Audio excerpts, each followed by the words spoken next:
ما حصل منذ فترة قصيرة، يعني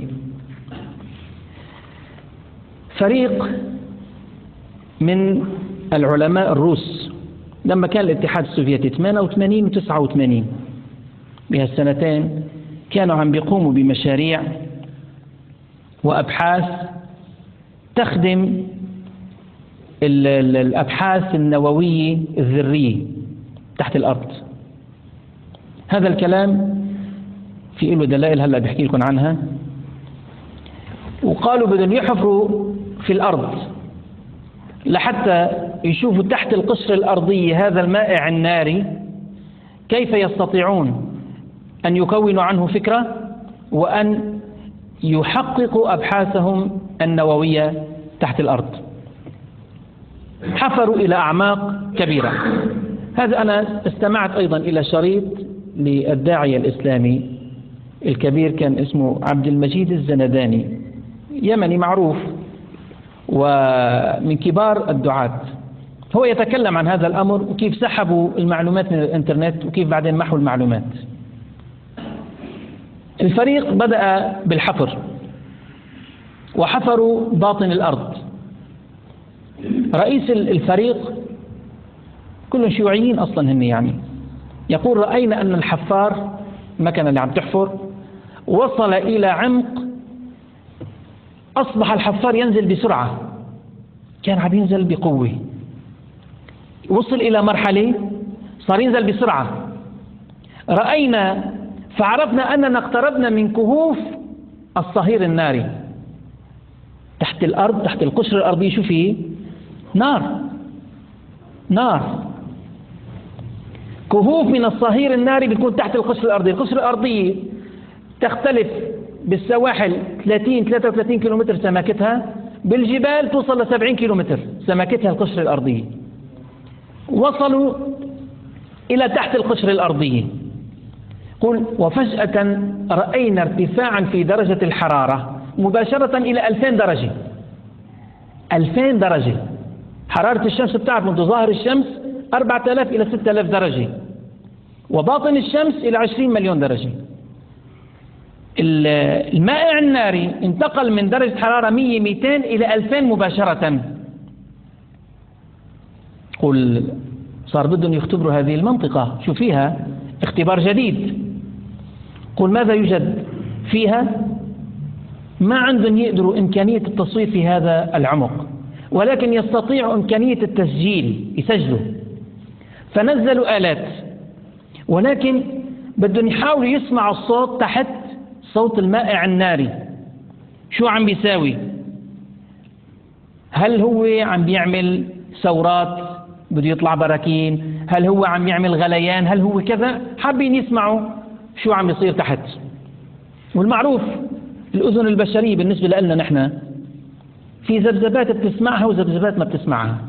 إذا كان الذبذبات أقل من 20 ذبذبة في الثانية الأذن البشرية ما بتسمعها، وإذا كانت أكثر من 20,000 ذبذبة في الثانية الأذن البشرية ما بتسمعها. فتسمعي ما بين 20 وال20,000. إذا كانت أقل من 20 ما بنسمعها وما بنشوفها، وإذا كانت أكثر من 20,000 ما بنسمعها وما بنشوفها. حتى اليوم اخترعوا الطائرات ذبذباتها أكثر من 20,000 بتمر من حدك ما بتسمعها. قوة الانفجار القوي لما صار الانفجار اللي تحت، اللي كان قريب من الانفجار ما بيسمع انفجار، اهتزاز قوي جدا، بيسمع خشي بس ما بيسمع انفجار. البعيد بيسمع انفجار. فالذبذبة الأذن قالوا بده ينزلوا آلات. طيب الأذن البشرية ما بتقدر تسمع إلا من 20 ل 20,000، فبدنا نجيب آلة تسمع أقل وأكثر لحتى نكتشف كل الأصوات، وبنرجع بنحط آلة ثانية تحول هذه الموجات والأصوات إلى ما بين 20 و20,000 لحتى نقدر نسمعها. وهكذا فعلوا ونزلوا الآلات. اللي صار الغريب اللي صار النتيجة لما نزلوا الآلات أصيبوا بالذهول. كل الفريق صار في عنده صدمة. خير، ماذا كانت النتيجة؟ وليش ذهلتوا؟ قالوا أنزلنا الآلات لنسمع أصوات البراكين والغليان والأصوات الغريبة بالنسبة للنار اللي تحت، فما سمعنا إلا أصوات آدميين رجال ونساء يصطرخون من العذاب. ما سمعنا بالملايين أصوات رجال ونساء يصرخون من الألم يعذبون.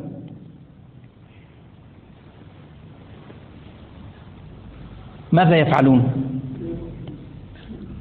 الخبر صعقوا فيه. رئيس الفريق يقول أنا شيوعي لا أؤمن بالله، ولكن الآن أؤمن أن بعد الموت عقاب. أنا الآن أؤمن أن بعد الموت عقاب.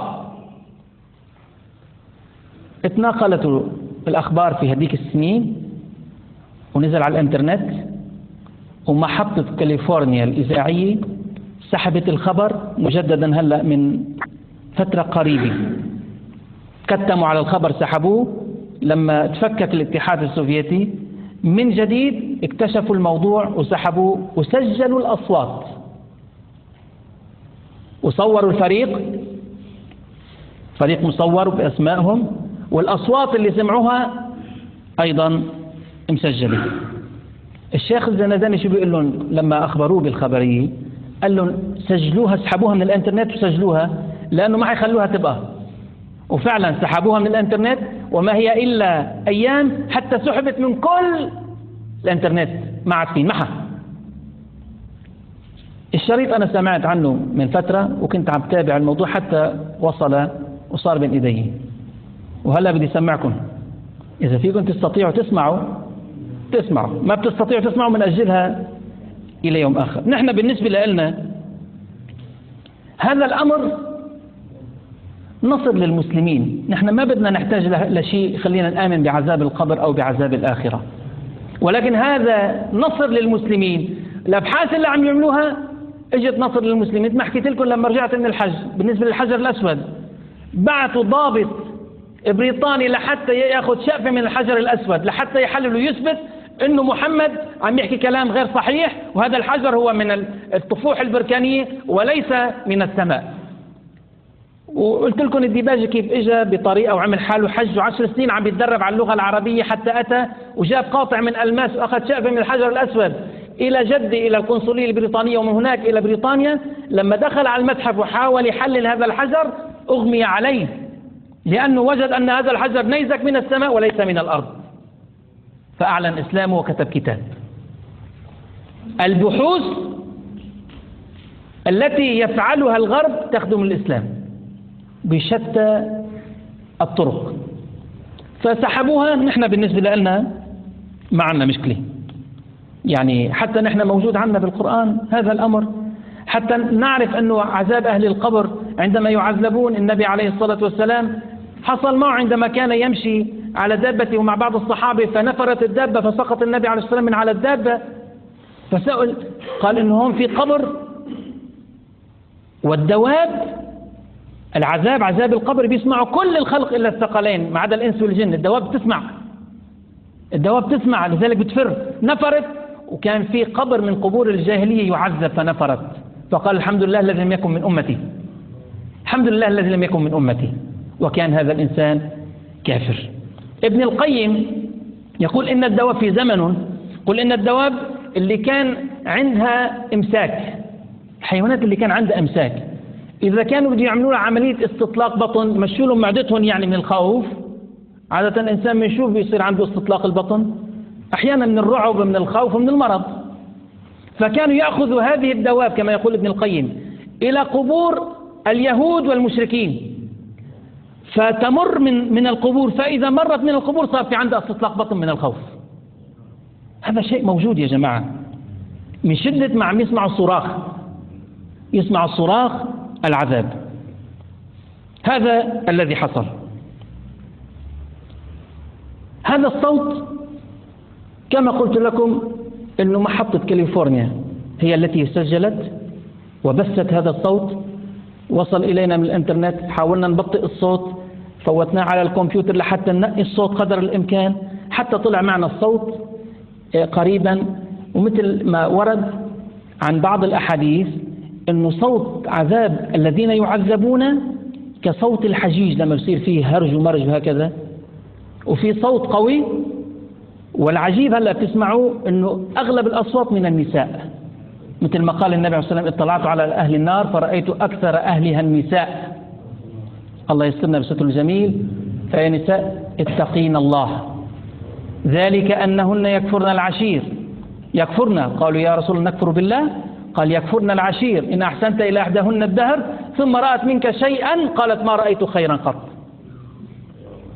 فالواضح من الشريط أنه أكثر الصوت نساء، وبعض الرجال أطفال ما في، أطفال ما في. وهذا مصداقا لقول النبي أنه الأطفال في رعاية إبراهيم في السماء السابعة، أطفال المسلمين. فنحن بدنا نسمع. أنا بفضل أنه أطفال ما يكون في أطفال حتى ما يسمعوا الصوت أحسن. وحنسمعكم مقدار دقيقة لحتى الإنسان بس يتعظ بما يسمع وبما يرى. لما بيسمع لعله هيك بس قلبه. أنا والله يا جماعة لما سمعت الصوت يعني كنت يغمى علي ونشف ريقي أنا وقاعد، أنا عم بحضر الدرس ما عم بستطيع. فالله يسترنا بستر الجميل. هذا للسمع هيك. كيف إذا الإنسان كان في هذا الأمر؟ الله يسترنا بستر الجميل. وفينا ما نسمعه. ما بده يسمع يقف برا دقيقة بس. الله يجيرنا من نار جهنم. أنا بقول عمو كمان أنت وقف برا أحسن. لا وقف برا أحسن. تسمع؟ هاي الحج وليد. طيب سمعنا. Now I've got a clean copy of it now, and I warn you, this could scare you. Here's the email. Dear Art Bell, I just recently began listening to your radio show and could not believe it when you talked about the sounds from hell tonight. My uncle had told me this story a couple of years ago, and I didn't believe him. Like one of your listeners who discounted the story as nothing more than just a religious newspaper fabricated account. The story about the digging of the hole and the hearing of the sounds from hell is very real. It did occur in Siberia. My uncle collected videos and audio tapes and so forth on the paranormal, supernatural. He passed away fairly recently, but he would have loved your show. He let me listen to one of the audio tapes that he had on the sounds from hell in Siberia, and I copied it. He received his copy from a friend who worked at the BBC. It took me a while to find it tonight, but attached is that sound from my uncle's tapes. It's not the greatest quality, but the sounds are there. I was very hesitant to send you this, as the sound bothers me to listen to. I'd suggest that if you do play it on the program, warn listeners in advance so they may have the option of turning the radio off for 30 seconds while it plays.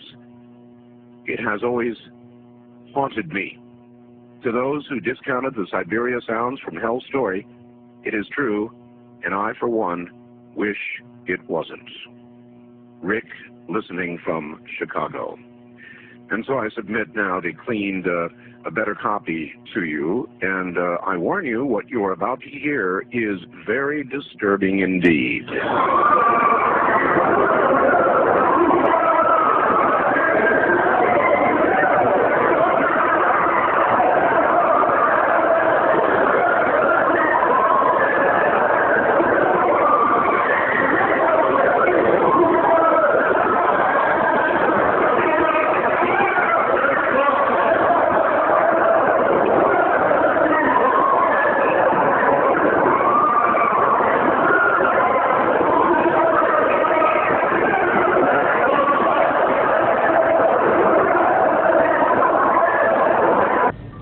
نسأل الله السلامة.